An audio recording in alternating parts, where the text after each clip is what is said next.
Permisi mas. Permisi mas.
Pemirsa, kita saksikan di layar kaca Presiden Prabowo Subianto, Wakil Presiden Gibran Rakabuming, didampingi pimpinan DPR RI akan segera memasuki ruang paripurna. Setelah memasuki ruang paripurna, Presiden, Wakil Presiden, dan pimpinan DPR langsung menuju mimbar utama untuk melaksanakan rangkaian rapat paripurna DPR RI ke-1, pembukaan masa persidangan 1, tahun sidang 2025-2026, sekaligus pidato Presiden dalam penyampaian RAPBN tahun 2026, beserta nota keuangan dan dokumen pendukungnya. Ketua DPR Puan Maharani akan menyampaikan pidato pembukaan masa sidang. Setelah itu, Presiden Prabowo akan menyampaikan pidato kenegaraan dalam rangka penyampaian RAPBN tahun 2026. Pemirsa, Presiden, Wakil Presiden bersama pimpinan DPR telah menaiki mimbar utama dan menempati tempat duduk yang telah ditentukan. Selamat menyaksikan. Lagu Kebangsaan Indonesia Raya.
Hadirin disilakan duduk kembali.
Assalamualaikum warahmatullahi wabarakatuh. Salam sejahtera untuk kita semua. Om Swastiastu, Namo Buddhaya, salam kebajikan. Yang kami hormati Presiden Republik Indonesia Bapak Haji Prabowo Subianto,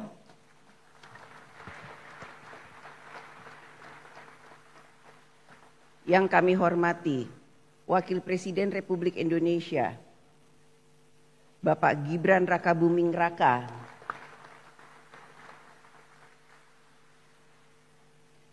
yang kami hormati Saudara Ketua Majelis Permusyawaratan Rakyat Republik Indonesia Bapak Ahmad Muzani dan para Wakil Ketua MPR RI,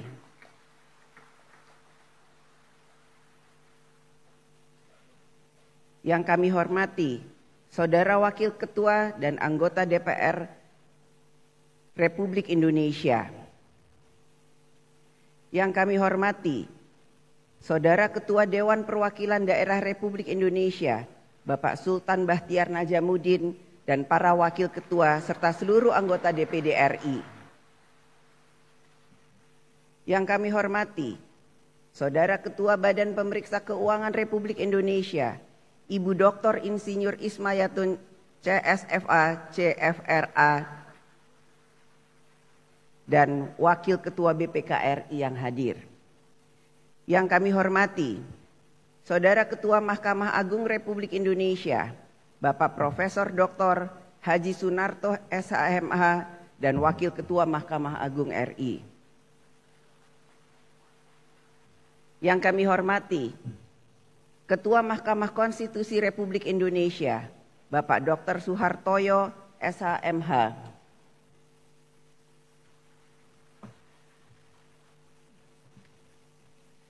Yang kami hormati Ketua Komisi Yudisial Republik Indonesia Bapak Profesor Amzulian Rifai SHLMM PhD. Yang kami hormati para Menteri Kabinet Merah Putih serta Jaksa Agung, Panglima TNI dan Kapolri,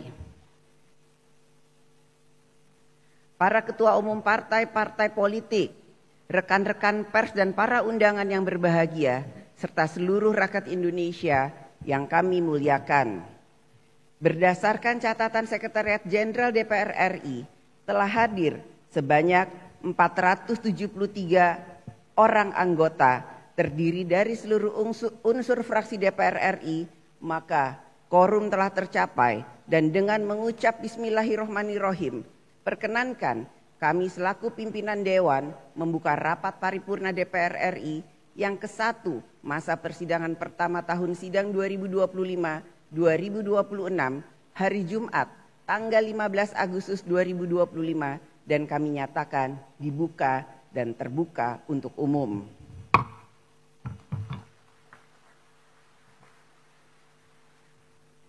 Saudara Presiden dan Saudara Wakil Presiden, sidang Dewan yang terhormat, yang kami muliakan seluruh rakyat Indonesia. Sebelum memulai rapat paripurna hari ini, kami mempersilahkan Saudara Dr. Haji Mufti Aimah Nurul Anam, anggota DPR RI dari fraksi Partai Demokrasi Indonesia Perjuangan untuk membacakan doa. Kami persilahkan.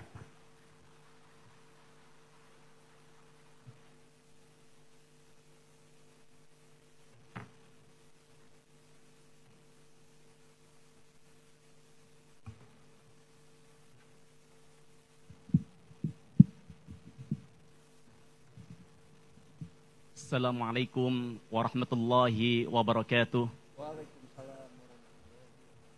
Izinkan kami menyampaikan doa dalam agama Islam bagi hadirin yang beragama lain, mohon berkenan menyesuaikan. Bismillahirrahmanirrahim. Alhamdulillahi rabbil alamin. Hamdas syakirin, hamdan na'imin, hamdan yuafi ni'amahu wa yukafi'u mazidah. Ya Rabbana lakal hamdu kama yanbaghi li jalali wajhikal karimi wa azimi sultanik. Allahumma salli wa sallim wa barik ala sayyidina Muhammadinil fatihi lima ughliq wal khatimi lima sabak nasiril haqqi bil haqqi wal hadi ila siratikal mustaqim wa ala alihi wa sahbihi haqqa qadrihi wa miqdarihil azim. Ya Allah, yang membelah malam dengan kelembutan, yang menurunkan embun hidayah di antara keringnya hati kami berkumpul hari ini melaksanakan sidang paripurna di bawah langit kemerdekaan yang pernah diwarnai dengan darah para pejuang. Mereka telah kembali kepadamu, tak bernama di tugu, tak bersuara di mimbar, tapi keberanian para pahlawan tetap hidup dalam setiap jengkal tanah di negeri ini. Ya Allah, Ya Rahim, betapa jauhnya kami dari ketulusan mereka. Kami bicara soal rakyat tapi kadang abai mendengarnya. Kami lantang berteriak keadilan tapi gamang menegakkannya. Ampuni kami yang lebih gemar saling menyalahkan, disesatkan oleh keinginan untuk saling menggunting dalam lipatan. Ampuni kami yang masih saling menjatuhkan padahal bangsa butuh kami saling menguatkan. Ya Allah, Ya Hamid, Ya Syakur, tahun ini genap 80 tahun usia negara kami. Bimbing kami untuk menjadi bangsa yang pandai mensyukuri nikmat-Mu. Nikmat berupa negeri bernama Indonesia yang indah tiada tara. Nikmat berupa tanah air yang Kau limpahkan kekayaan alam dan budaya. Ya Allah, Tuhan yang Maha Perencana, di bentang rencana-Mu kami hanyalah penyusun langkah kecil, berharap dapat menggoreskan kebaikan demi makmurnya bangsa ini. Beri kami kejernihan hati, agar setiap kebijakan yang lahir di meja rapat bukan sekedar angka di atas kertas. Ya Allah, Ya Qawi, Ya Matin, bersama kami hadir Presiden yang Engkau ridhai untuk bangsa ini, Presiden Prabowo Subianto, pemimpin tegas yang bertekad menegakkan keadilan. Jagalah kesehatannya, teguhkan langkahnya, lembutkan hatinya, agar tidak letih menyusuri jalan panjang membangun Indonesia. Jauhkan beliau dari bisikan kepentingan yang membutakan mata hati. Lindungi beliau dari tangan-tangan tamak yang ingin merebut cahaya dari kehidupan rakyat. Ya Allah, Ya Aziz, Ya Mu'iz, kami bersyukur atas hadirnya Ibu Puan Maharani, Ketua DPR RI bersama pimpinan DPR lainnya, yang menjaga kehormatan lembaga ini dengan keteguhan sepenuh hati. Jadikanlah lembaga ini sebagai rumah untuk mewujudkan harapan rakyat. Ya Allah, Ya Ghafur, kami ini hamba-Mu yang lemah, tapi sering merasa kuat karena kursi dan jabatan. Kami ini hamba-Mu yang hina, tapi sering merasa mulia karena gelar dan penghormatan.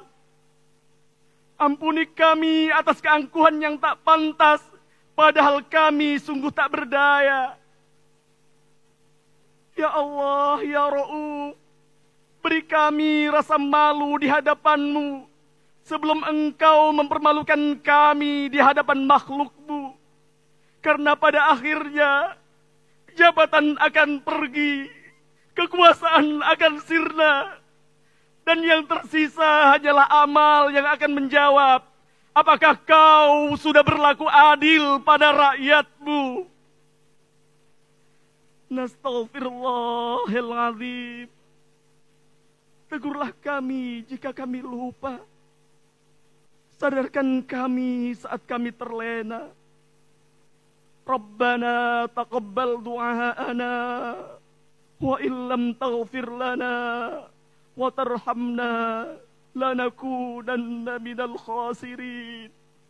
Subhana rabbika rabbil izzati amma yasifun wa salamun alal mursalin walhamdulillahi rabbil alamin. Wa'fu minkum. Wassalamualaikum warahmatullahi wabarakatuh.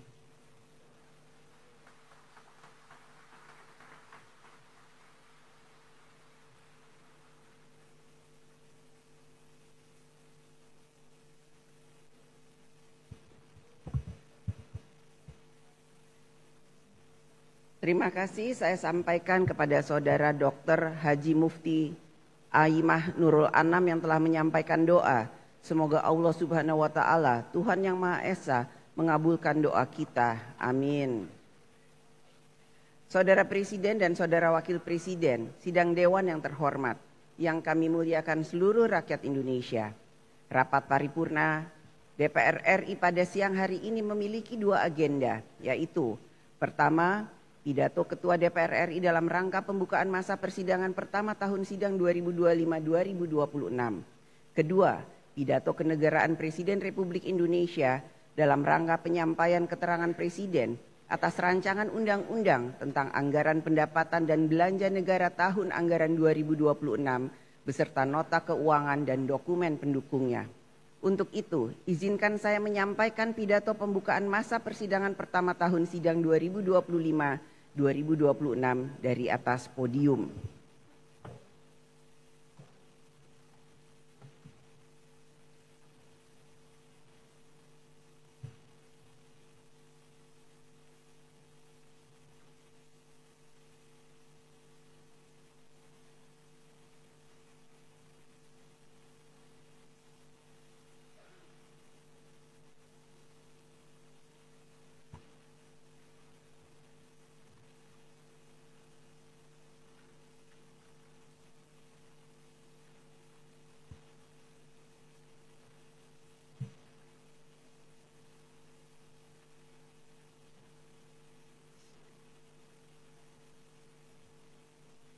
Assalamualaikum warahmatullahi wabarakatuh.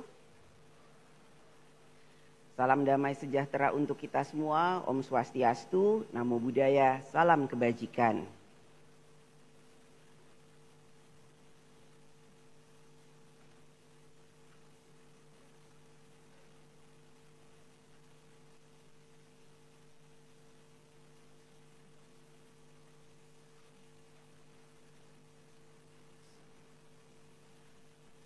Saudara Presiden dan Saudara Wakil Presiden, sidang Dewan yang terhormat. Pembukaan masa sidang ini menandai dimulainya tahun kedua masa bakti DPR RI periode tahun 2024-2029. Sepanjang masa sidang tahun pertama, kita dihadapkan pada persoalan-persoalan mendasar dan tantangan strategis yang akan menentukan arah dan kualitas pembangunan Indonesia ke depan. Permasalahan dan tantangan yang harus kita selesaikan bukanlah pekerjaan administratif, melainkan pekerjaan rumah yang menyangkut hal-hal paling mendasar dalam kehidupan bernegara, keadilan sosial, kesejahteraan rakyat, pemerataan pembangunan, dan penguatan kedaulatan nasional. Setiap pemerintahan akan membawa pendekatan yang berbeda dengan cara pikir, cara kerja, dan cara memimpin yang berbeda. Perbedaan itu adalah suatu kebutuhan, situasi dan kondisi bangsa dan negara juga berubah, sehingga pendekatan pembangunan harus menjawab realitas zamannya. Satu hal yang tidak boleh berubah adalah tujuan akhirnya, yaitu rakyat harus hidup lebih layak, lebih sejahtera, dan lebih bermanfaat. Apapun gaya kepemimpinannya yang dinilai adalah hasil nyata bagi rakyat. Pemerintahan Presiden Prabowo Subianto telah menetapkan arah pembangunan 5 tahun ke depan melalui dokumen Rencana Pembangunan Jangka Menengah Nasional atau RPJMN. RPJMN bukan sekedar formalitas perencanaan, tetapi merupakan terjemahan strategis dan teknokratis dari visi-visi Presiden yang terangkum dalam Asta Cita. Dokumen ini menjadi kompas pembangunan nasional bagi seluruh kementerian lembaga. Oleh karena itu, tidak ada visi menteri, yang ada hanya visi misi presiden.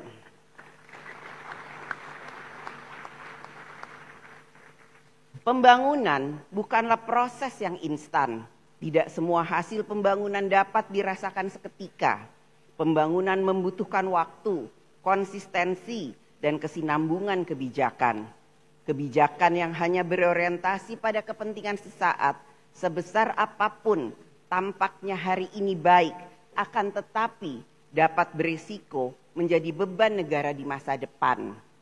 Oleh karena itu, DPR RI bersama pemerintah memegang tanggung jawab konstitusional yang besar untuk memastikan bahwa setiap kebijakan negara, baik dalam politik hukum, politik pertahanan, politik pembangunan, maupun politik anggaran, dirumuskan secara cermat dengan mempertimbangkan secara menyeluruh manfaat dan risiko baik jangka pendek maupun jangka panjang.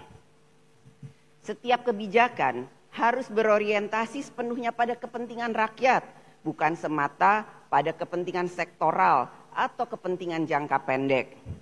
Masa sidang tahun kedua ini merupakan momentum strategis bagi DPR RI dan pemerintah untuk melakukan penguatan arah kebijakan negara secara menyeluruh. Rakyat menaruh harapan besar bahwa di bawah kepemimpinan Presiden Prabowo Subianto, arah kebijakan nasional akan semakin berpihak pada kehidupan rakyat. Dalam mewujudkan harapan tersebut, DPR RI melalui fungsi legislasi, fungsi anggaran, dan fungsi pengawasan akan menjalankan perannya sebagai mitra konstitusional pemerintah dalam mensukseskan pembangunan nasional. DPR RI akan memastikan bahwa seluruh pelaksanaan pembangunan nasional dilakukan dalam kerangka hukum yang berlaku berdasarkan peraturan perundang-undangan serta berorientasi pada kepentingan rakyat. Saudara Presiden dan Saudara Wakil Presiden, sidang Dewan yang terhormat, dalam melaksanakan fungsi legislasi, DPR RI bersama pemerintah memiliki tanggung jawab bersama dalam membentuk undang-undang untuk memenuhi kebutuhan legislasi nasional. Pada kesempatan ini, izinkan kami menyampaikan kinerja pembentukan undang-undang pada tahun pertama keanggotaan DPR RI periode 2024-2029.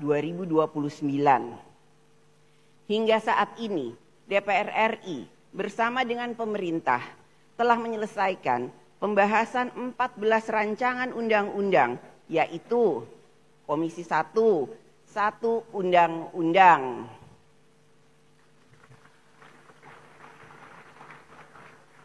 Komisi 2, 10 undang-undang.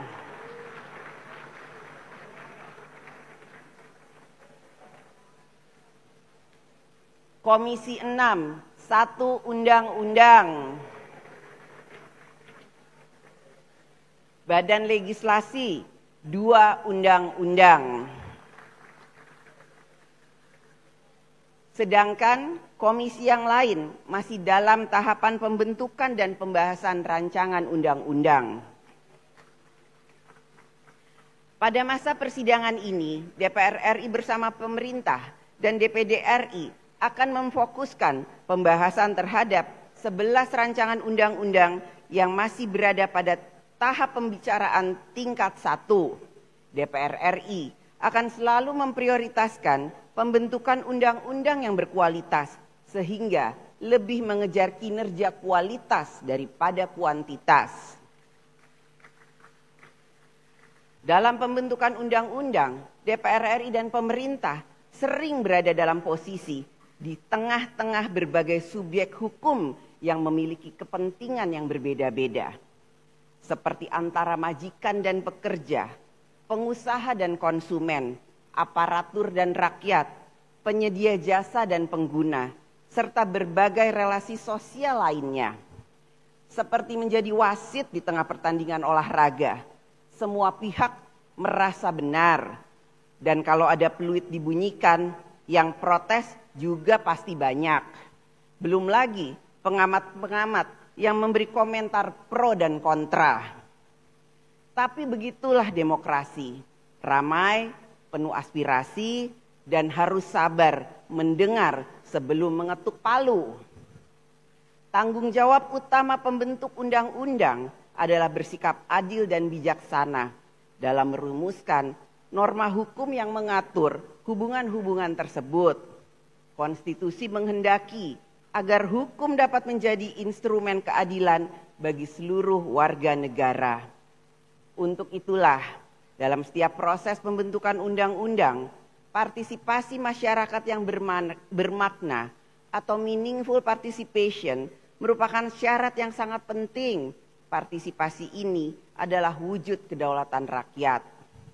Dengan mendengar, menimbang, dan memperhatikan seluruh aspirasi masyarakat, produk hukum yang dihasilkan akan memiliki legitimasi keadilan dan penerimaan publik yang lebih kuat.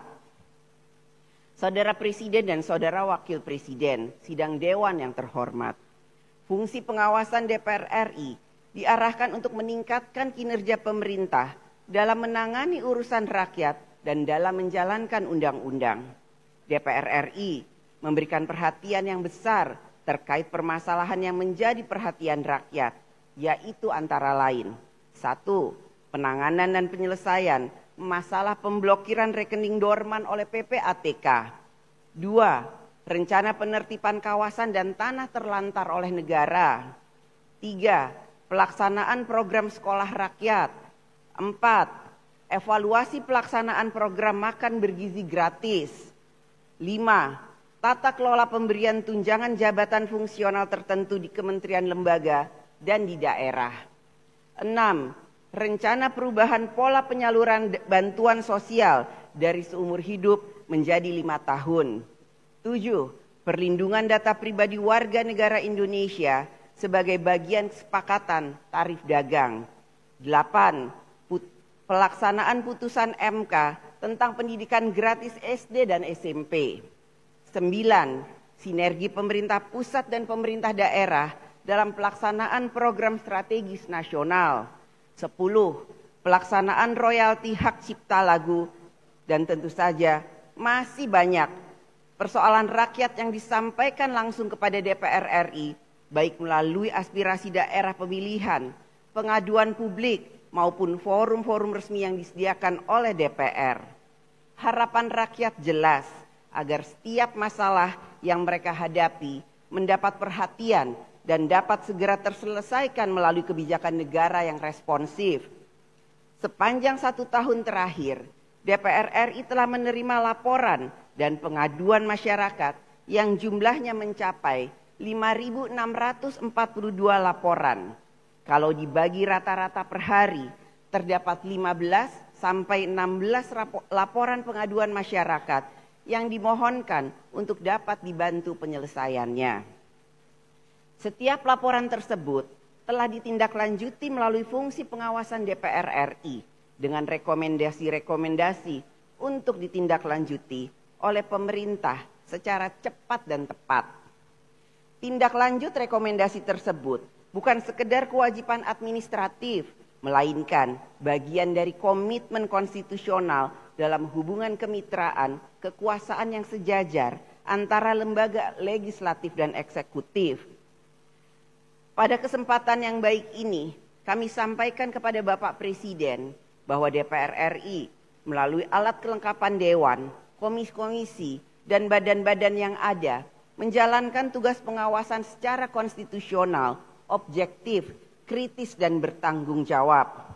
Maka, apabila terdapat pembantu Bapak Presiden yang tidak menunjukkan kinerja sebagaimana yang diharapkan dalam menjalankan visi dan kebijakan Presiden, maka dengan segala hormat, izinkanlah kami Bapak Presiden untuk menyampaikan teguran politik secara terbuka, konstruktif, konstitusional, tanpa menimbulkan kegaduhan dan dilandasi saling menghormati dalam rapat-rapat alat kelengkapan Dewan DPR RI. Sehingga visi misi Bapak Presiden dalam Asta Cita dapat terlaksana dengan baik dalam mewujudkan kesejahteraan dan keadilan sosial.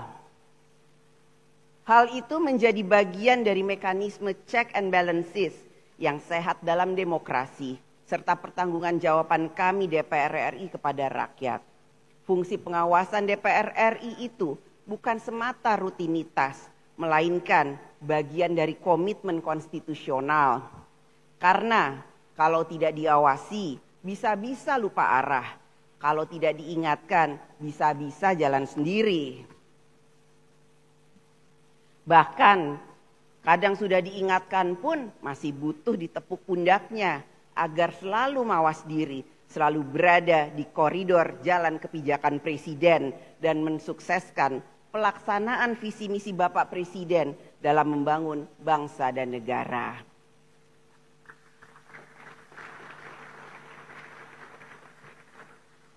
DPR RI juga turut menjalankan peran diplomasi parlemen sebagai bagian dari upaya untuk memperkuat pelaksanaan kebijakan politik luar negeri Indonesia. Melalui instrumen diplomasi parlemen, DPR RI membangun komunikasi strategis dan kerjasama yang konstruktif dengan berbagai parlemen di dunia. Peran ini sekaligus menegaskan posisi strategis DPR RI yang tidak hanya bertindak sebagai representasi rakyat dalam kehidupan berbangsa dan bernegara di dalam negeri, tetapi juga sebagai wakil rakyat Indonesia dalam forum-forum global. Dalam situasi kondisi global yang tidak menentu, maka dibutuhkan sinergi eksekutif dan legislatif dalam memperjuangkan kepentingan nasional di kancah internasional.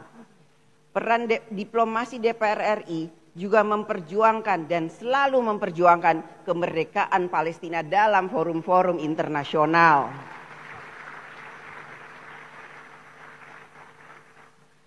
Saudara Presiden dan Saudara Wakil Presiden sidang Dewan yang terhormat, agenda kedua pada sidang hari ini adalah pidato Presiden Republik Indonesia dalam penyampaian keterangan pemerintah atas rancangan undang-undang tentang anggaran pendapatan dan belanja negara APBN tahun anggaran 2026 beserta nota keuangannya. Dampak dari pusaran kondisi dan situasi global yang tidak menentu adalah pada gerak perekonomian global yang melambat, distribusi komoditas strategis juga terganggu, dan rantai pasok industri juga dapat terpengaruh, yang pada akhirnya ikut mempengaruhi kondisi moneter, fiskal, sektor real nasional, dan pendapatan masyarakat di Indonesia. Penyusunan rancangan Undang-Undang APBN tahun anggaran 2026 diharapkan telah mempertimbangkan berbagai faktor global tersebut dalam kebijakan fiskal tahun 2026. APBN sebagai instrumen yang sangat penting dalam menjaga stabilitas ekonomi nasional, menopang daya beli masyarakat, memenuhi kebutuhan dasar rakyat, dan menjalankan pembangunan di segala bidang, selalu memiliki ruang fiskal yang terbatas. Kebutuhan belanja negara yang untuk pembangunan akan selalu lebih besar dibandingkan dengan kemampuan pendapatan negara. Oleh karena itu, dalam keterbatasan ruang fiskal dan ruang defisit yang ketat, maka pemerintah harus dapat menetapkan prioritas belanja serta menjalankan kebijakan belanja yang efektif dan efisien. Selama 1 tahun terakhir, pemerintah telah melakukan sejumlah upaya untuk mengkonsolidasikan program kementerian lembaga, termaksud melakukan efisiensi anggaran kementerian lembaga. Bapak Presiden yang terhormat, mengenai efisiensi belanja tahun 2025, Kementerian lembaga selalu curhat atau selalu menceritakan curahan hatinya ke komisi-komisi yang menjadi mitra kerjanya. Curhat masalah cinta segitiga juga Bapak Presiden, terkait dengan program prioritas, tambahan anggaran, dan juga bagaimana kebijakan efisiensi yang sedang berlanjut atau berlangsung. Namun, cinta segitiga itu tidak harus berakhir dengan patah hati, karena semua pihak dapat saling memahami kepentingan dan menempatkan kepentingan rakyat di atas segalanya.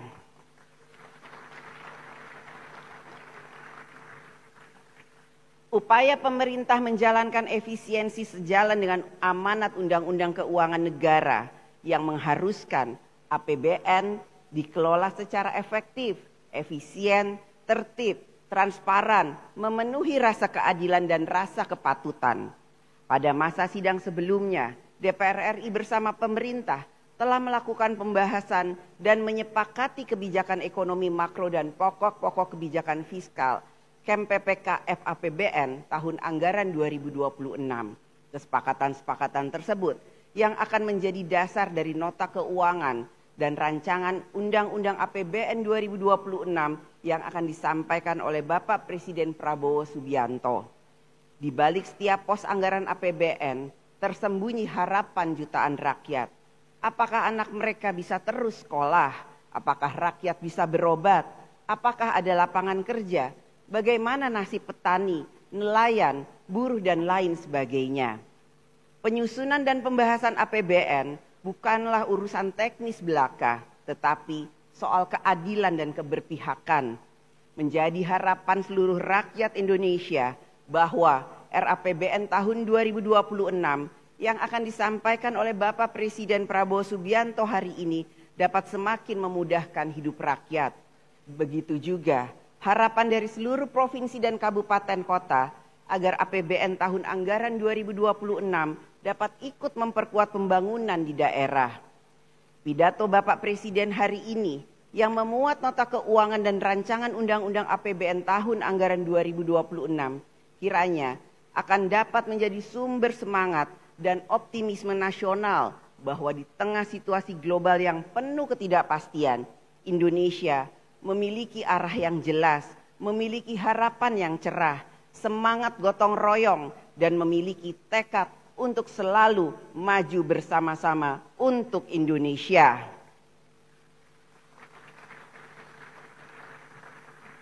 Sidang Dewan yang terhormat, dengan mengucapkan Bismillahirrahmanirrahim atas nama pimpinan DPR RI, dengan ini saya mengumumkan kepada seluruh rakyat Indonesia bahwa masa persidangan 1 DPR RI tahun sidang 2025-2026 akan dimulai sejak hari ini, Jumat 15 Agustus 2025 sampai dengan Kamis 2 Oktober 2025. Marilah kita, DPR RI, pada masa persidangan ini dapat menghasilkan kebijakan-kebijakan negara yang dapat melindungi rakyat, mensejahterakan rakyat, mencerdaskan rakyat, dan ikut serta dalam membangun tatanan dunia yang lebih baik. Kepada anggota Dewan yang terhormat, selamat bekerja memperjuangkan kesejahteraan rakyat. Semoga Allah Subhanahu wa Ta'ala, Tuhan yang Maha Esa, memberikan rahmat dan bimbingannya kepada kita semua. Merdeka! Merdeka! Merdeka!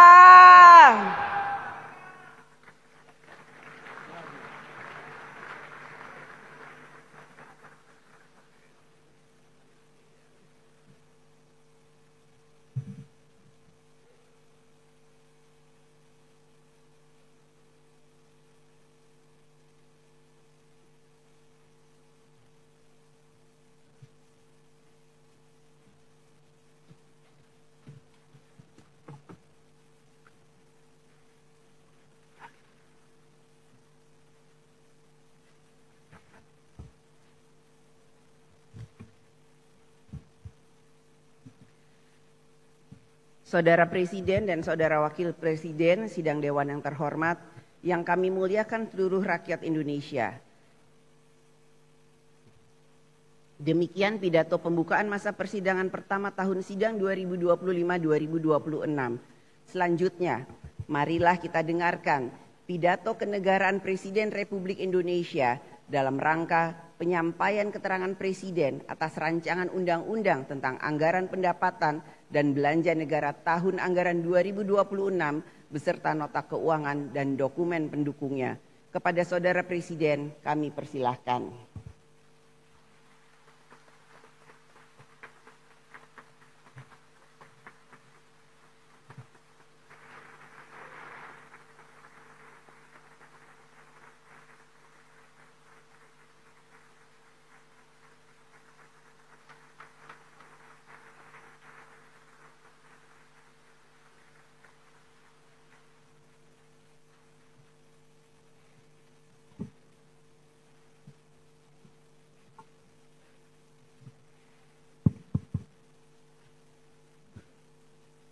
Bismillahirrahmanirrahim. Assalamualaikum warahmatullahi wabarakatuh. Selamat siang, salam sejahtera bagi kita sekalian. Shalom, salve, om swastiastu. Namo Buddhaya, salam kebajikan, rahayu rahayu. Yang saya hormati Saudara Wakil Presiden Republik Indonesia, Saudara Gibran Raka Buming Raka, para pimpinan lembaga negara, Saudara Ketua Majelis Permusyawaratan Rakyat Republik Indonesia, Saudara Ahmad Muzani, beserta para wakil ketua dan seluruh anggota MPR RI yang saya hormati. Ketua Dewan Perwakilan Rakyat Republik Indonesia, Saudari Puan Maharani, beserta para wakil ketua DPR RI yang saya hormati, Wakil Ketua DPR RI Saudara Adis Kadir, Wakil Ketua DPR RI Profesor Sufmi Dasko Ahmad, Wakil Ketua DPR RI Saudara Saan Mustafa, Wakil Ketua DPR RI Saudara Cucun Ahmad Samsurizal, dan seluruh anggota DPR RI yang saya hormati dan saya banggakan. Ketua Dewan Perwakilan Daerah Republik Indonesia Saudara Sultan Bakhtiar Najamuddin, beserta para wakil ketua dan anggota DPD RI yang saya hormati. Ketua Mahkamah Agung Republik Indonesia Profesor Dr. Sunarto, Ketua Mahkamah Konstitusi Republik Indonesia Saudara Suhartoyo, Ketua Komisi Yudisial Republik Indonesia Profesor Amzulian Rifai yang saya hormati. Ketua Badan Pemeriksa Keuangan Republik Indonesia Saudari Isma Yatun yang saya hormati. Para Menteri Koordinator, para Menteri, Kepala Badan, Pimpinan Lembaga, Jaksa Agung, Panglima TNI, Kapolri, Kepala BIN, para Wakil Menteri, serta seluruh anggota Kabinet Merah Putih yang saya hormati. Yang terhormat, para pimpinan partai politik, Partai PDI Perjuangan, diwakili oleh Saudari Puan Maharani. Ketua Umum Partai Golongan Karya, Saudara Bahlil Lahadalia. Ketua Umum Partai Gerindra, hadir saya sendiri. Ketua Umum Partai Amanat Nasional Saudara Zulkifli Hasan. Ketua Umum Partai Demokrat Saudara Agus Harimurti Yudhoyono. Ketua Umum Partai Kebangkitan Bangsa Saudara Abdul Muhaimin Iskandar. Presiden Partai Keadilan Sejahtera Saudara Al-Muzammil Yusuf. Partai Nasional Demokrat diwakili Wakil Ketua MPR RI Saudari Lestari Murdiyat. Yang saya hormati rekan-rekan pers, media, para tamu undangan sekalian, dan yang saya cintai seluruh rakyat Indonesia, sebangsa dan setanah air, dimanapun engkau berada. Hadirin sekalian yang berbahagia, saudara-saudara sebangsa dan setanah air, puji syukur kita panjatkan kehadirat Allah Subhanahu wa taala atas rahmat dan hidayahnya. Pada hari ini kita dapat menghadiri rapat paripurna Dewan Perwakilan Rakyat Republik Indonesia dalam suasana yang aman, tentram, dan damai. Izinkan saya menyampaikan pidato pengantar rancangan undang-undang tentang anggaran pendapatan dan belanja negara RAPBN tahun anggaran 2026 beserta nota keuangannya. Pada kesempatan yang baik ini, saya ingin menyampaikan apresiasi yang setinggi-tingginya kepada pimpinan dan anggota DPR RI atas kerjasama dan dukungan selama ini dalam penyusunan dan pelaksanaan APBN. Insya Allah, ikhtiar kita bersama akan berkontribusi bagi terwujudnya kesejahteraan rakyat Indonesia. Pimpinan dan anggota Dewan yang saya hormati, hari ini saya berdiri di hadapan saudara-saudara untuk menyampaikan pidato pengantar rancangan APBN tahun 2026. Ini adalah APBN pertama yang saya rumuskan sebagai Presiden Republik Indonesia. Arsitektur APBN 2026 adalah implementasi dari visi dan misi saya bersama saudara Wakil Presiden yang diarahkan untuk mewujudkan Indonesia yang tangguh, mandiri, dan sejahtera. Ketangguhan adalah fondasi terciptanya kemandirian dan kesejahteraan rakyat. Kita akan perkuat ketahanan di bidang pangan, energi, ekonomi, dan pertahanan. Sumber daya alam harus dikelola demi rakyat, bukan demi segelintir kelompok manusia Indonesia. Hilirisasi akan kita perluas, lapangan kerja akan kita ciptakan, nilai tambah harus kita maksimalkan, dan nilai tambah itu harus tetap berada di tanah air kita, Indonesia. Semua anak bangsa berhak maju. Pendidikan dan kesehatan harus merata. Pemerataan pembangunan kita lakukan dari Sabang sampai Merauke. 10 bulan pertama ini kita semua bekerja keras, bersatu padu mewujudkan cita-cita bangsa di tengah lingkungan global yang bergerak sangat dinamis, penuh ketidakpastian. Tensi geopolitik terus memanas. Perang fisik berada di mana-mana. Perang tarif menjadi ancaman bagi ekonomi global. Tata kelola dunia berubah drastis. Prinsip my country first menjadi semakin dominan, menekan ekonomi dan menimbulkan biaya tinggi bagi seluruh negara. Dengan dukungan semua komponen bangsa, pemerintah bersatu padu, berjuang agar rakyat tetap terlindungi, ekonomi Indonesia tetap stabil, dan layanan publik dapat berjalan efektif.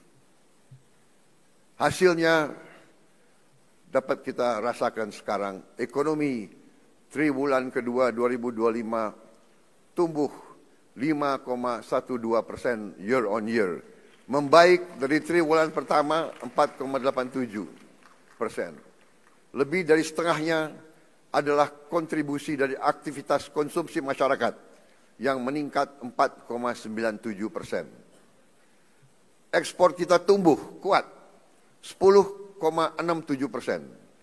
Nilai tambah dari hilirisasi menjadi penyumbang terbesar kuatnya ekspor kita. Kuatnya ekonomi menunjang peningkatan kesejahteraan rakyat. Tingkat pengangguran turun menjadi 4,76% di Februari 2025 dari 4,82% tahun lalu, dengan 3,6 juta lapangan kerja baru yang berhasil diciptakan. Tingkat kemiskinan ditekan menjadi 8,47%, terendah sepanjang sejarah. Pemerintah bekerja keras agar inflasi tetap rendah di kisaran 2,4%, sehingga menjaga daya beli rakyat, terutama masyarakat yang tidak mampu.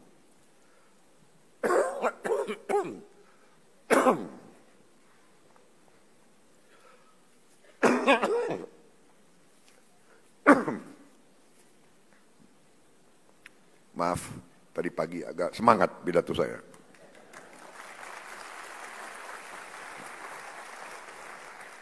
Inilah bukti nyata, dengan kerja keras dan kesungguhan kita mampu memperjuangkan nasib jutaan rakyat Indonesia untuk hidup lebih sejahtera.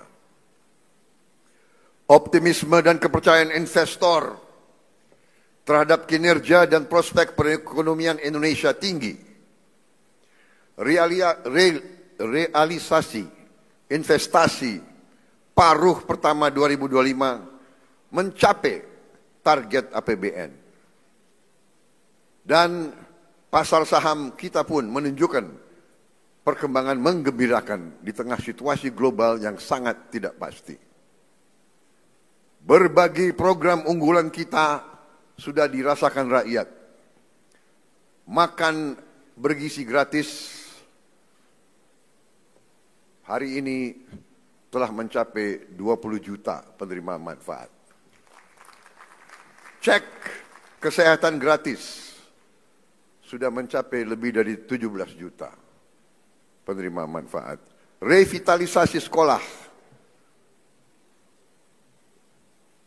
sudah sampai lebih dari 13.000 sekolah dan madrasah. Sekolah rakyat sudah mencapai 100. Pembentukan koperasi desa dan kelurahan Merah Putih telah dimulai tahun ini. 80.000 koperasi telah dibentuk. Dan pada akhir tahun 2025 ini, tiap koperasi akan memiliki gudang, akan memiliki cold storage, akan memiliki gerai-gerai, dan tiap koperasi akan memiliki 2 kendaraan truk untuk menjemput dan mengantar hasil buminya. Kita juga tidak boleh lupa bahwa kita harus membentuk sumber daya manusia unggul untuk jangka panjang, tapi program tersebut harus kita mulai sekarang. Ekosistem bisnis yang produktif dalam jangka pendek. Denyut transaksi ekonomi dari hulu hingga hilir saat ini sudah mulai dirasakan sampai tingkat desa, kelurahan, sampai di seluruh pelosok negeri. Di tengah gejolak global, APBN kita mampu menjaga stabilitas ekonomi, melindungi rakyat dan dunia usaha. Pemerintah responsif saat tekanan global mempengaruhi kita. Stimulus ekonomi tahap pertama sebesar rupiah 33 triliun diberikan pada Januari 2025. Disusul oleh stimulus tahap kedua 24,4 triliun rupiah pada Juni 2025. Jaring pengaman sosial disiapkan untuk menjaga daya beli dan mencegah PHK dan kemunduran sosial melalui berbagai program antara lain program Keluarga Harapan, Kartu Sembako, program Indonesia Pintar, dan Kartu Indonesia Pintar Kuliah. Indonesia memperjuangkan kepentingan nasional di panggung global. Pemerintah berhasil dalam negosiasi tarif bilateral dengan Amerika Serikat yang lebih rendah menjadi 19% dari awalnya 32%. Tentunya ini masih merupakan tantangan dan kita terus harus menyiapkan diri untuk keadaan di masa depan yang lebih berat lagi untuk kita. Negosiasi bebas tarif Indonesia-Uni Eropa, Comprehensive Economic Partnership Agreement, CEPA, sudah kita selesaikan setelah 10 tahun perundingan yang tidak selesai-selesai. Kita berhasil melakukan terobosan pada tahun ini justru di saat ada tantangan dan cobaan yang lebih besar lagi. Di forum multilateral, dalam BRICS, dalam G20 dan ASEAN, Indonesia terus hadir dan aktif memperjuangkan kepentingan nasional kita. Kita juga sedang mendaftar di OECD. Insya Allah kita bisa diterima. Kita ingin mempertahankan kepentingan nasional kita di panggung global, berdiri sama tegak dengan semua negara. Pimpinan dan anggota Dewan yang saya hormati, Pasal 33 Undang-Undang Dasar 1945 adalah rancang bangun kami dalam membangun bangsa.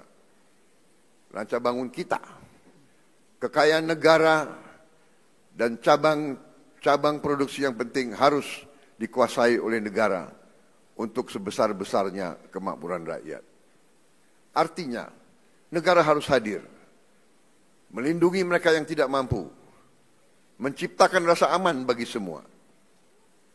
APBN adalah instrumen untuk mewujudkan ekonomi tangguh, mandiri, dan sejahtera. APBN harus digunakan untuk sebesar-besarnya kesejahteraan rakyat Indonesia. RAPBN 2026 kita utamakan pada 8 agenda prioritas. Pertama, kita harus terus wujudkan ketahanan pangan sebagai fondasi kemandirian bangsa. Kita harus mencapai swasembada pangan, terutama beras dan jagung. Harga stabil, petani makmur, nelayan sejahtera, dan konsumen aman. Indonesia harus berdaulat dalam urusan pangan. Untuk itu kita akan cetak sawah baru. Kita akan salurkan pupuk bersubsidi yang tepat sasaran. Kita akan dukung bibit-bibit unggul, alat mesin pertanian modern, dan pembiayaan murah. Juga kita menjamin harga pembelian pemerintah untuk gabah. Saudara-saudara sekalian, untuk lumbung pangan dan cadangan pangan, rupiah 53,3 triliun kita siapkan. Subsidi pupuk tahun 2026 kita alokasikan rupiah 46,9 triliun untuk 9,62 juta ton pupuk.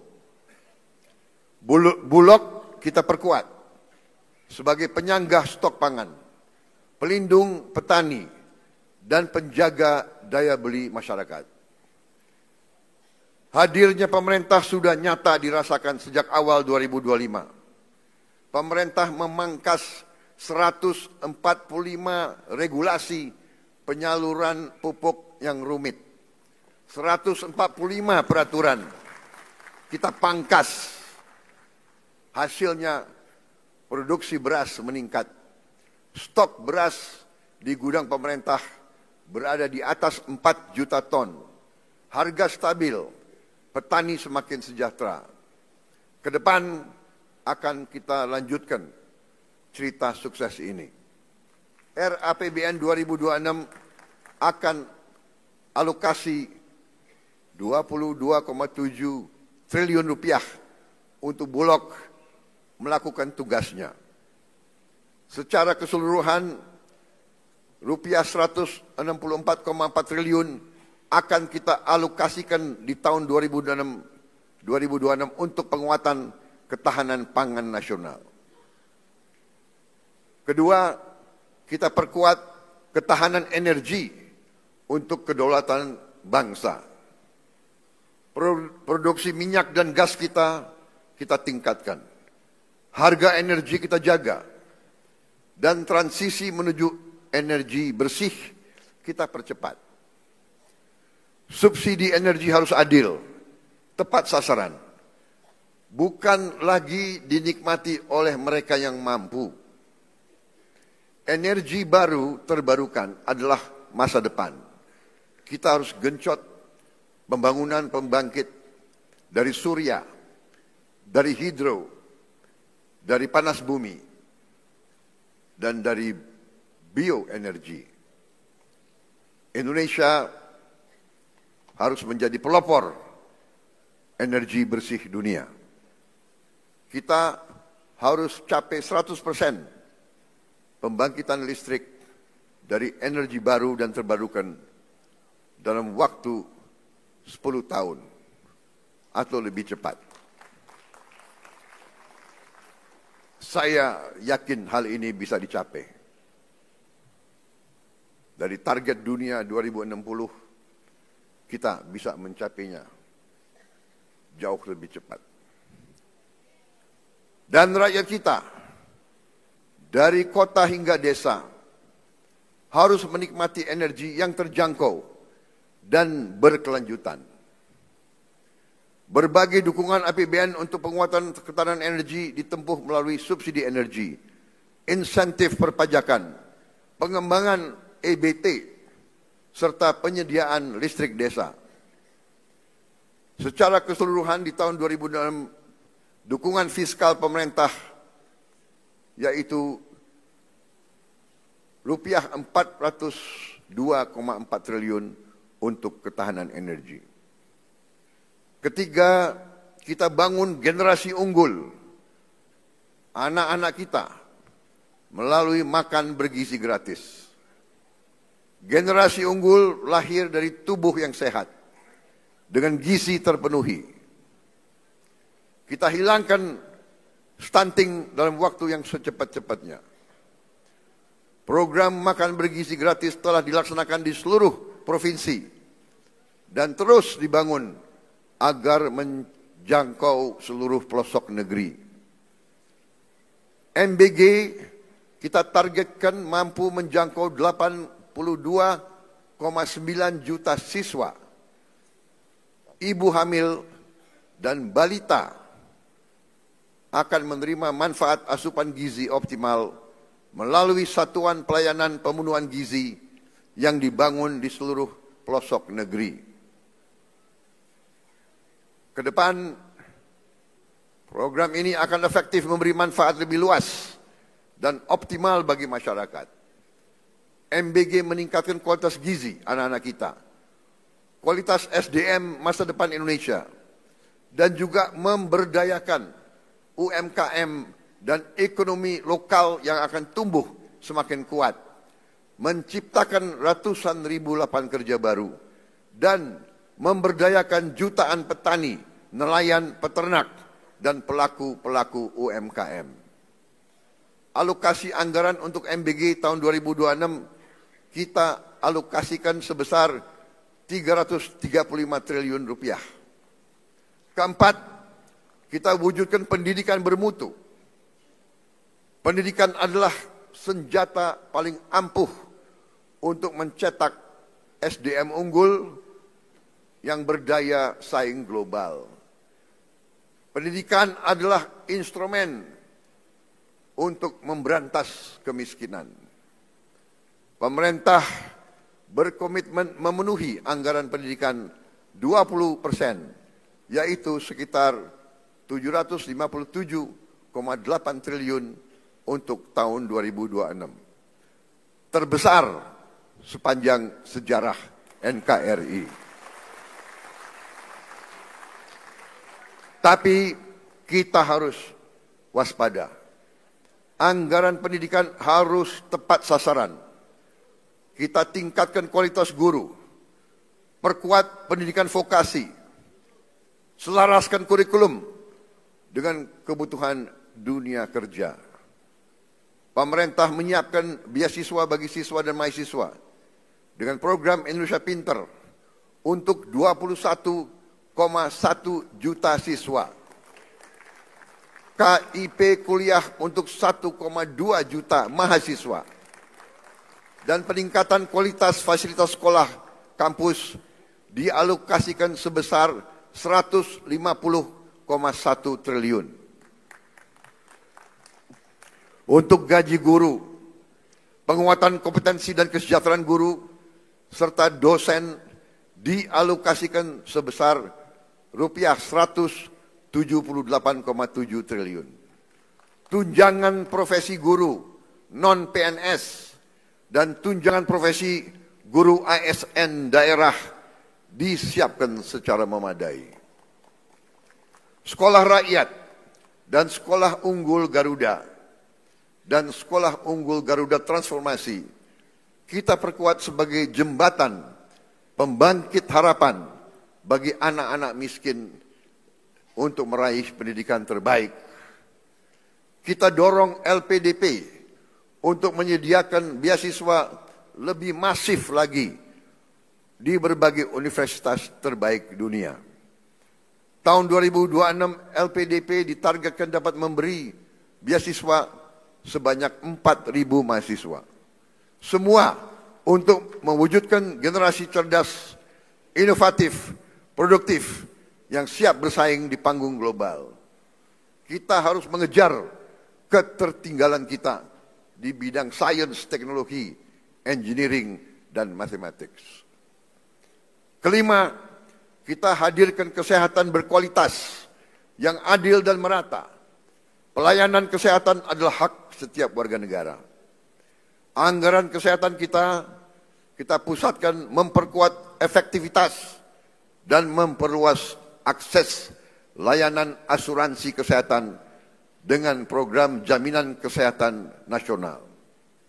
Anggaran kesehatan kita utamakan untuk meringankan beban masyarakat, merevitalisasi rumah sakit, mempercepat penurunan stunting, memberi bantuan gizi untuk balita dan ibu hamil, mengendalikan penyakit menular, menurunkan TBC, tuberculosis, melaksanakan cek kesehatan gratis. Dengan demikian kita dapat mencegah penyakit menjadi lebih berat, menghemat uang yang sangat besar dari rakyat, dari pemerintah. Kita tingkatkan semua fasilitas kesehatan. Masyarakat miskin dan rentan dijamin memperoleh layanan kesehatan yang berkualitas. Setiap tahun pemerintah menanggung sepenuhnya biaya asuransi kesehatan bagi 96,8 juta jiwa masyarakat miskin dan rentan. Secara keseluruhan, anggaran kesehatan tahun 2026 dialokasikan 244 triliun. Keenam, kita hidupkan perekonomian rakyat melalui penguatan koperasi desa, kelurahan merah putih. Desa kita bangun, Koperasi kita bangkitkan kembali. Usaha mikro, kecil dan menengah kita berdayakan. Serta ekonomi lokal kita tumbuhkan. Desa dan kelurahan akan menjadi tulang punggung ekonomi kerakyatan. Kita akan percepat pembangunan desa mandiri, koperasi dan UMKM dengan berlandaskan semangat gotong royong. Tradisi kita, budaya kita harus kita gunakan dalam pelaksanaan ekonomi kerakyatan. 80.000 koperasi desa Kelurahan Merah Putih telah terbentuk dan siap bekerja mempermudah masyarakat desa mengakses sembako, logistik, pupuk, hingga layanan keuangan. Tidak boleh ada rakyat kita lagi yang pinjam uang dari rentenir dengan bunga yang tidak masuk akal.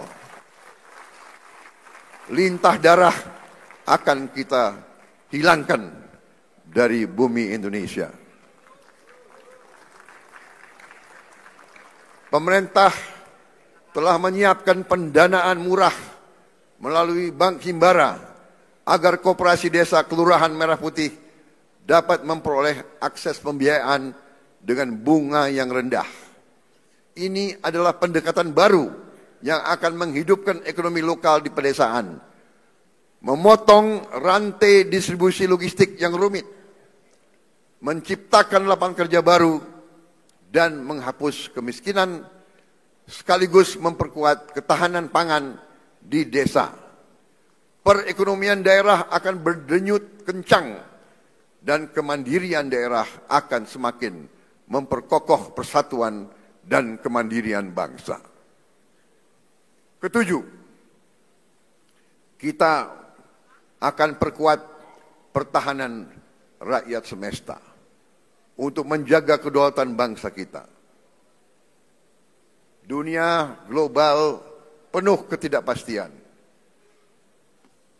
Ancaman muncul tiba-tiba. Indonesia masih penuh dengan masalah menjaga keutuhan wilayah, menjaga kekayaan kita. Pertahanan yang kuat adalah fondasi kedaulatan. Bangsa Indonesia tidak menghendaki perang. Bangsa Indonesia memandang perang adalah jalan terakhir. Kita ingin damai, tapi kita lebih cinta kemerdekaan kita.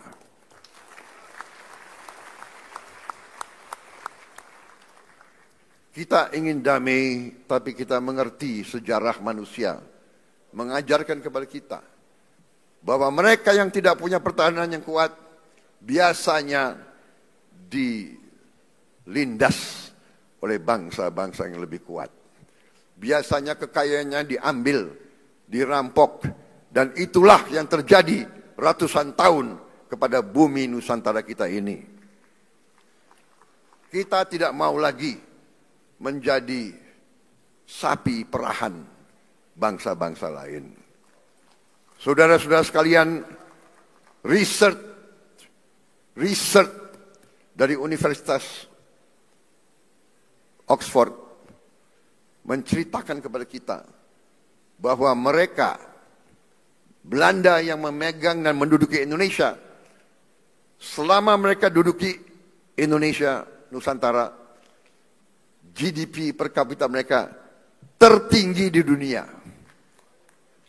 Artinya, siapa yang kuasai kekayaan Indonesia, GDP per kapitanya akan sangat tinggi, akan menjadi salah satu dari 3 atau 4 di dunia. Dan itu yang kita tuju. Kita harus kuasai, kendalikan, membela, dan mengelola semua kekayaan bangsa Indonesia.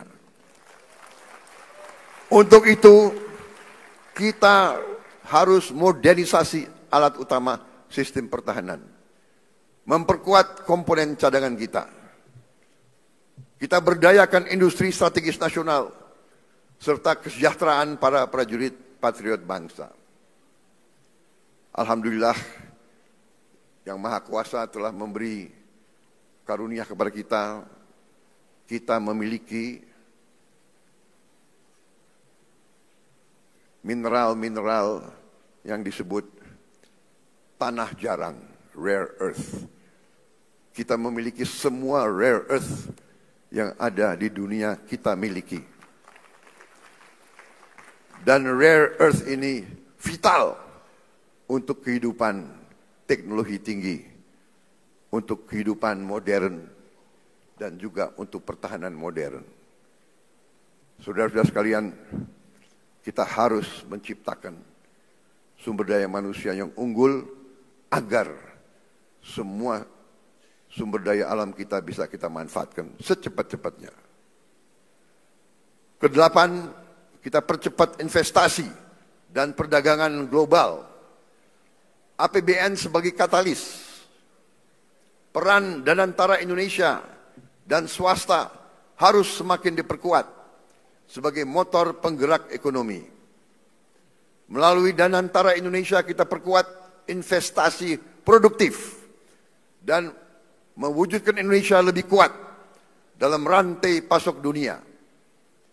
Profesionalisme, kompetensi, dan integritas akan menjadi pijakan, didukung tata kelola, transparan, dan akuntabel. Inilah momentum bagi Indonesia untuk menjadi kekuatan ekonomi global. Berbagai proyek hilirisasi dengan nilai investasi sekitar 38 miliar dolar akan kita percepat. Proyek ini mencakup berbagai sektor, termasuk pertambangan mineral, hilirisasi batubara, pertanian, perikanan, serta energi baru dan terbarukan. Saudara-saudara sekalian, program 3 juta rumah untuk rakyat diberikan melalui berbagai skema, antara lain fasilitas likuiditas, pembiayaan perumahan, FLPP, dukungan bantuan stimulan perumahan swadaya, BSPS, di desa dan kota dan pesisir, serta dukungan PPN DTP untuk rumah komersial dalam mendukung pembangunan rumah yang layak huni dan terjangkau. Total jumlah rumah yang akan mendapat dukungan APBN 2026 adalah 770.000 rumah. Hadirin yang saya muliakan, saudara-saudara sebangsa dan setanah air, untuk mendukung agenda pembangunan di tengah gejolak global, arsitektur APBN 2026 dirancang sebagai berikut. Belanja negara dialokasikan 3.786,5 triliun rupiah. Pendapatan negara ditargetkan mencapai 3.147,7 triliun rupiah. Defisit APBN dirancang 638,8 triliun rupiah atau 2,48% PDB. Ditopang pembiayaan yang prudent, inovatif, dan sustainable. Dan pemerintah yang saya pimpin berjanji di hadapan majelis ini, kami akan terus melaksanakan efisiensi sehingga defisit ini kita ingin tekankan sekecil mungkin. Dan adalah harapan saya, adalah cita-cita saya untuk suatu saat, apakah dalam 2027 atau 2008, saya ingin berdiri di depan majelis ini, di podium ini, untuk menyampaikan bahwa kita berhasil punya APBN yang tidak ada defisitnya sama sekali.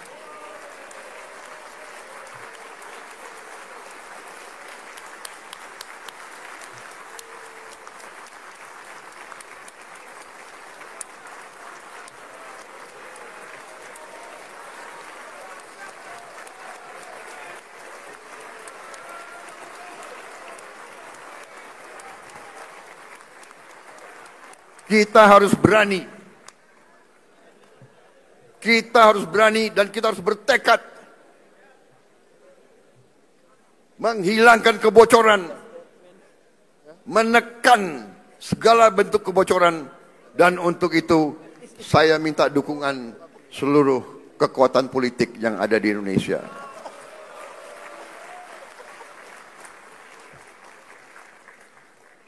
Negara kita besar, negara kita makmur.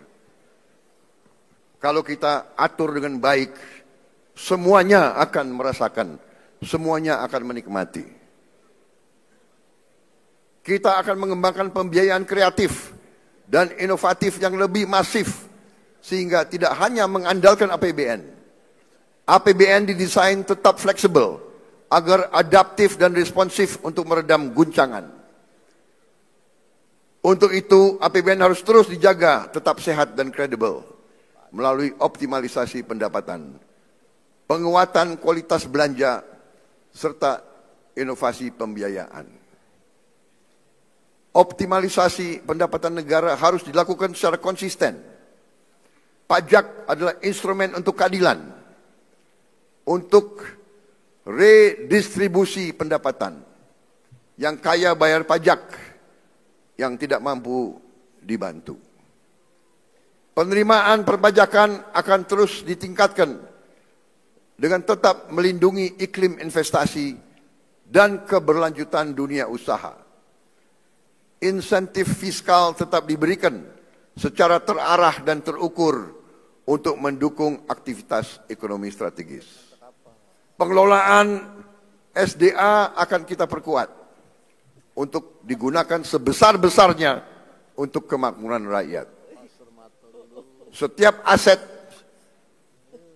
negara harus dikelola secara efisien dan produktif agar menghasilkan nilai tambah dan kontribusi positif bagi kesejahteraan rakyat. Dalam dunia bisnis, dalam dunia usaha, kita mengenal istilah return on asset. Dalam bisnis dikatakan bisnis itu baik dan berhasil kalau return on asset adalah sekitar 12%. Katakanlah konservatif 10%. Katakanlah untuk bangsa Indonesia cukup 5%. Saudara-saudara sekalian, aset yang dimiliki bangsa Indonesia, yang berada di BUMN-BUMN kita, asetnya adalah senilai lebih dari 1.000 triliun US dollar. Harusnya BUMN itu menyumbang kepada kita minimal 50 miliar dolar. Kalau 50 miliar dolar, APBN kita tidak defisit, saudara sekalian.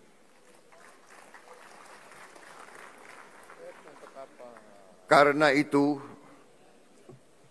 saya memberi tugas kepada Badan Pengelola Investasi dan Antara Indonesia untuk membereskan BUMN-BUMN kita.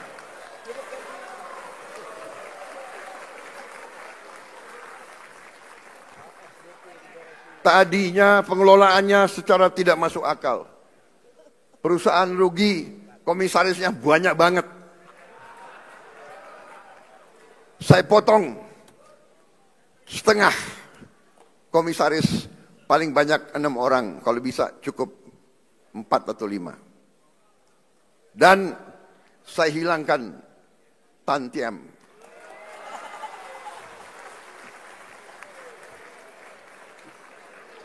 Saya pun tidak mengerti apa arti tantiem itu.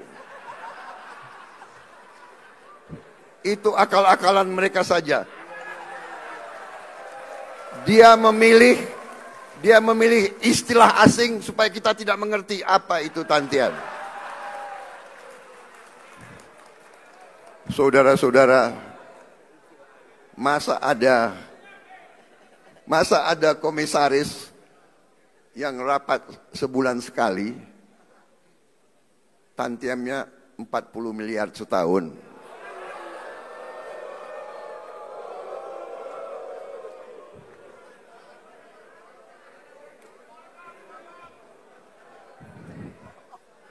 Saya juga telah perintahkan ke Danantara, direksi pun tidak perlu tantiam kalau rugi.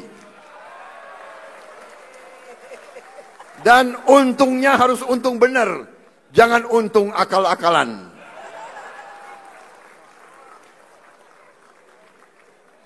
Kita sudah lama jadi orang Indonesia.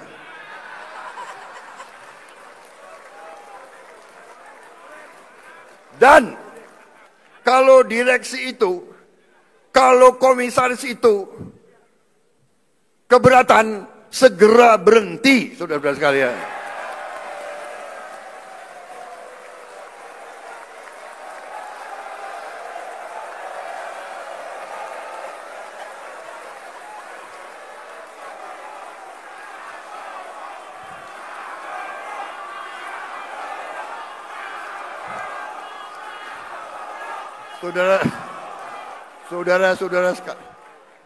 Saudara-saudara sekalian, pemilu masih lama.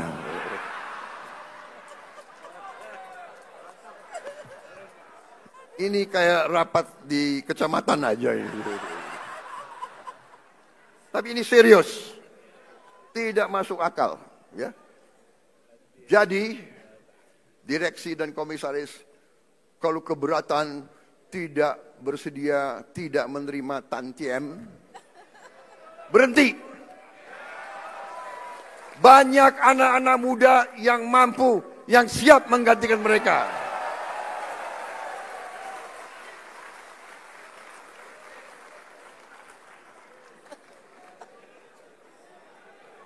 Saudara-saudara sekalian, setiap rupiah uang rakyat harus kita jaga, Jangan seenaknya main-main dengan uang rakyat, jangan seenak-enaknya. Kualitas belanja negara harus terus kita tingkatkan. Kita terus mendorong efisiensi belanja. Saudara-saudara, setiap rupiah harus memberi manfaat yang nyata. Belanja operasional yang tidak efisien dipangkas. Belanja negara harus memberi manfaat, menciptakan lapangan kerja, memperkuat daya beli, dan meningkatkan kualitas layanan publik. Peran APBN didorong untuk lebih proporsional. APBN kita utamakan untuk pemenuhan kebutuhan dasar dan layanan publik terbaik untuk rakyat, untuk aktivitas ekonomi bernilai tambah yang tinggi dan memberi keuntungan komersial. Peran Danantara harus dioptimalkan, termasuk melibatkan swasta nasional dan global secara sinergis dan kolaboratif. Kedepan belanja negara, baik belanja pemerintah pusat maupun transfer ke daerah, didesain menjadi satu kesatuan, sehingga transfer ke daerah bukan satu-satunya instrumen untuk mewujudkan pemerataan ekonomi dan kesejahteraan bagi seluruh rakyat Indonesia. Subsidi energi dan bansos terus didorong supaya lebih tepat sasaran, berbasis pada data tunggal sosial ekonomi nasional. Pembiayaan APBN harus dikelola secara prudent dan inovatif. Kita harus prudent mengelola utang, defisit, dan rasio utang dijaga pada batas aman. Keberlanjutan fiskal jangka menengah panjang adalah jangkar bagi stabilitas ekonomi dan kesejahteraan rakyat. Kita akan terus mendorong skema pembiayaan yang lebih kreatif dengan memberdayakan peran Danantara dan swasta sebagai motor penggerak pertumbuhan ekonomi, penciptaan lapangan kerja, peningkatan investasi serta penguatan inovasi pembiayaan. Tidak lagi semua hal harus bergantung pada APBN. pimpinan dan anggota Dewan yang saya hormati, dengan pengelolaan fiskal yang sehat, disertai dengan efektivitas transformasi ekonomi dan peningkatan kesejahteraan rakyat, maka pertumbuhan ekonomi tahun 2026 ditargetkan mencapai 5,4% atau lebih. Inflasi terkendali di level 2,5%. Suku bunga SBN di kisaran 6,9%. Nilai tukar berada di kisaran rupiah 16.500 rupiah per dolar. Tingkat pengangguran terbuka tahun 2026 ditargetkan terus turun ke tingkat 4,44% hingga 4,96%. Angka kemiskinan kita turunkan ke 6,5% hingga 7,5%. Rasio Gini kita turunkan ke tingkat 0,377 sampai 0,38. Indeks modal manusia kita targetkan 0,57. Selain itu, indeks kesejahteraan petani dan penciptaan lapangan kerja formal ditargetkan meningkat. Pimpinan dan anggota Dewan yang saya hormati, demikianlah keterangan pemerintah atas rancangan undang-undang tentang anggaran pendapatan dan belanja negara tahun anggaran 2026 beserta nota keuangan. Besar harapan kami, pembahasan RAPBN tahun 2026 dapat dilakukan secara konstruktif dalam semangat gotong royong demi tercapainya cita-cita Indonesia merdeka, berdaulat, adil dan makmur. Semoga Allah SWT senantiasa memberi rahmat dan ridhonya kepada kita sekalian dalam melaksanakan tugas dan amanah seluruh rakyat Indonesia. Dirgahayu Republik Indonesia. Merdeka! Merdeka! Merdeka! Terima kasih. Wassalamualaikum warahmatullahi wabarakatuh. Salam, Om, Santi, Santi, Santi, Om. Namo Buddhaya, salam kebajikan, Rahayu, Rahayu. Terima kasih.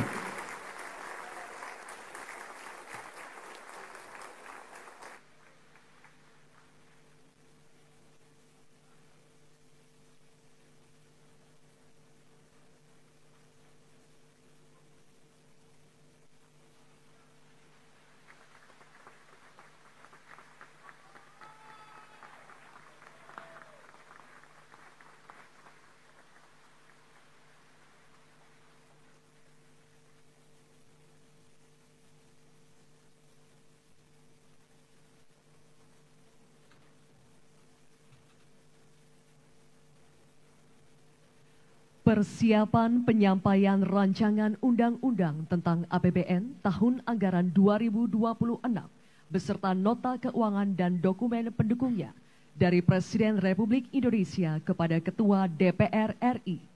Dilanjutkan dengan penyampaian permintaan pertimbangan DPD RI atas rancangan undang-undang tentang APBN tahun anggaran 2026 beserta nota keuangan dan dokumen pendukungnya dari Ketua DPR RI kepada Ketua DPD RI dan penandatanganan berita acara penyampaian rancangan undang-undang tentang APBN tahun anggaran 2026 oleh Ketua DPR RI dan Presiden Republik Indonesia serta penandatanganan berita acara permintaan pertimbangan DPD RI atas rancangan undang-undang tentang APBN tahun anggaran 2026 beserta nota keuangan dan dokumen pendukungnya oleh Ketua DPR RI dan Ketua DPD RI. Ketua DPR RI dan Ketua DPD RI, kami silakan menempati tempat yang telah ditentukan.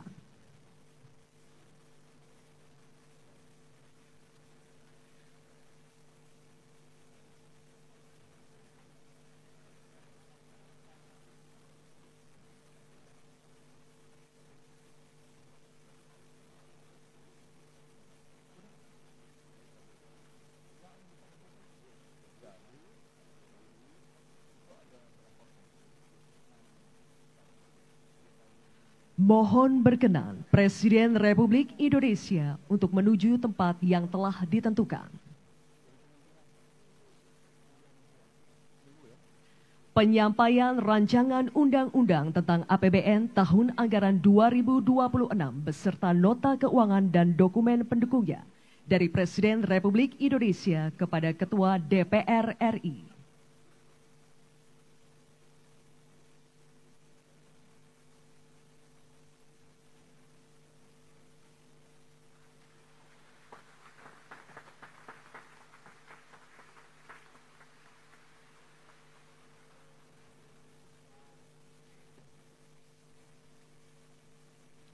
Penyampaian permintaan pertimbangan DPD RI atas rancangan undang-undang tentang APBN tahun anggaran 2026 beserta nota keuangan dan dokumen pendukungnya dari Ketua DPR RI kepada Ketua DPD RI.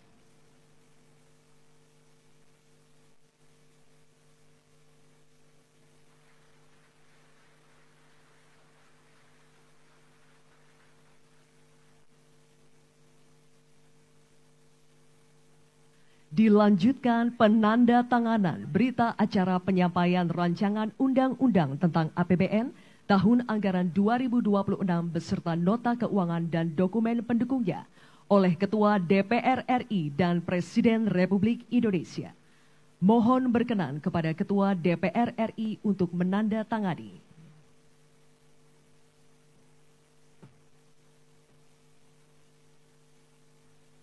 Mohon berkenan kepada Presiden Republik Indonesia untuk menandatangani.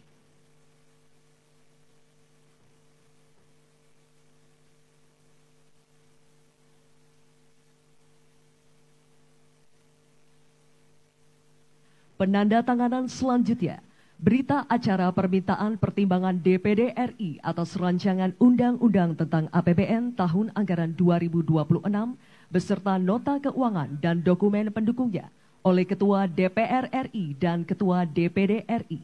Mohon berkenan kepada Ketua DPR RI untuk menandatangani.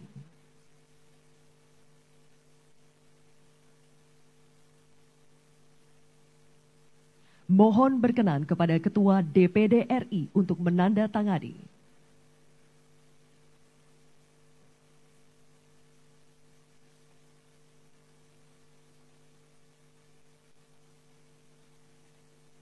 Mohon berkenan Presiden Republik Indonesia, Ketua DPR RI dan Ketua DPD RI kembali ke tempat semula.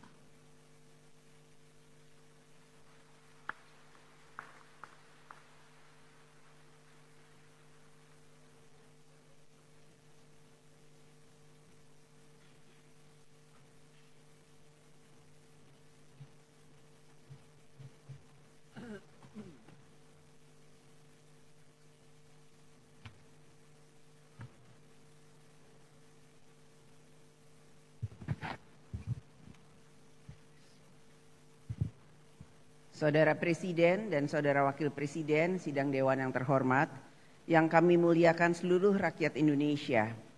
Demikianlah telah kita ikuti dan dengar bersama pidato kenegaraan Presiden Republik Indonesia dalam rangka penyampaian keterangan Presiden atas rancangan undang-undang tentang anggaran pendapatan dan belanja negara tahun anggaran 2026 beserta nota keuangan dan dokumen pendukungnya. Atas nama seluruh anggota DPR RI, kami mengucapkan terima kasih. Dengan telah selesainya pidato kenegaraan Presiden Republik Indonesia, selesailah seluruh acara rapat paripurna DPR RI hari ini. Kami mengucapkan terima kasih kepada Saudara Presiden dan Wakil Presiden Republik Indonesia, anggota DPR RI dan anggota DPR RI, pimpinan lembaga negara, Menteri-Menteri Kabinet Merah Putih serta seluruh hadirin dan undangan atas kesediaan dan semangatnya dalam mengikuti sidang paripurna hari ini. Wassalamualaikum warahmatullahi wabarakatuh. Om Santi, Santi, Santi Om, Namo Buddhaya, salam kebajikan. Hadirin dimohon berdiri.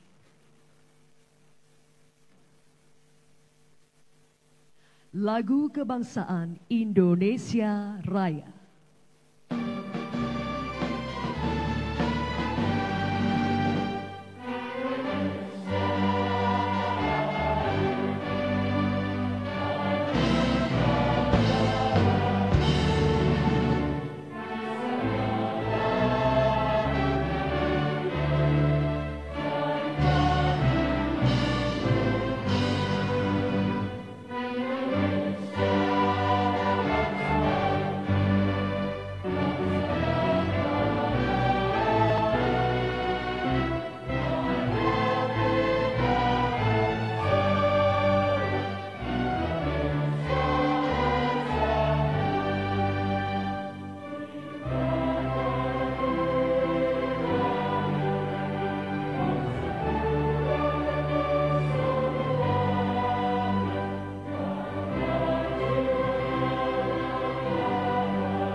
Presiden Republik Indonesia dan Wakil Presiden Republik Indonesia didampingi pimpinan DPR RI meninggalkan ruang rapat paripurna.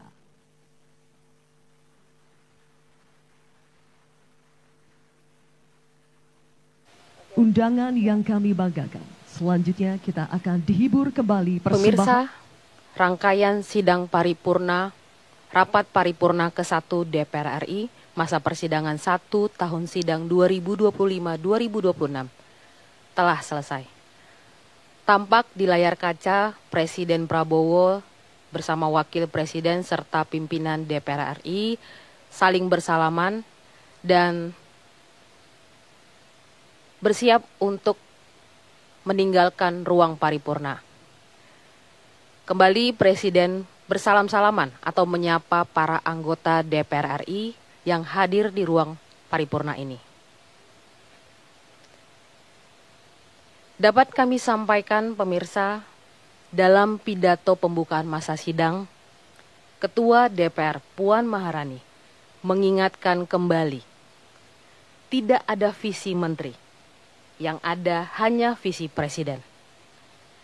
Hal ini juga dipertegas oleh Presiden dalam pidato penyampaian RAPBN-nya tadi, bahwa RAPBN tahun 2026 merupakan implementasi dari visi misi Presiden dan Wakil Presiden. Pemirsa, dalam pidatonya Ketua DPR juga melaporkan dalam 1 tahun terakhir ini ada 5.642 pengaduan masyarakat yang diterima DPR. Dan di tahun pertama periode 2024-2029, DPR bersama pemerintah telah berhasil menyelesaikan 14 rancangan undang-undang yang kemudian ada 11 RUU dalam tahap pembicaraan tingkat 1. Dalam pembentukan undang-undang ini, Puan Maharani menekankan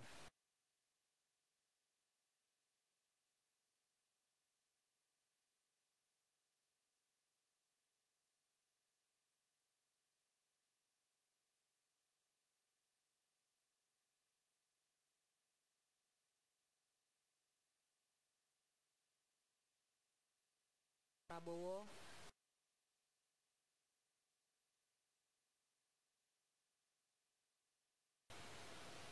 menghampiri dan akan bersalaman dengan tamu undangan yang hadir yang ada di balkon atau blok B ruang paripurna. Dalam pidato penyampaian RAPBN 2026, Presiden Prabowo juga menyampaikan sejumlah program prioritas pemerintah yang nantinya akan dijalankan di tahun anggaran 2026. Presiden menyampaikan untuk subsidi pupuk akan dialokasikan sebesar 9,26 juta ton. Sementara subsidi energi akan dialokasikan 402,4 triliun rupiah. Dan program MBG akan kembali dijalankan di tahun 2026 ini dengan target menjangkau 82,9 juta siswa, ibu hamil, dan balita dengan alokasi anggaran 335 triliun rupiah.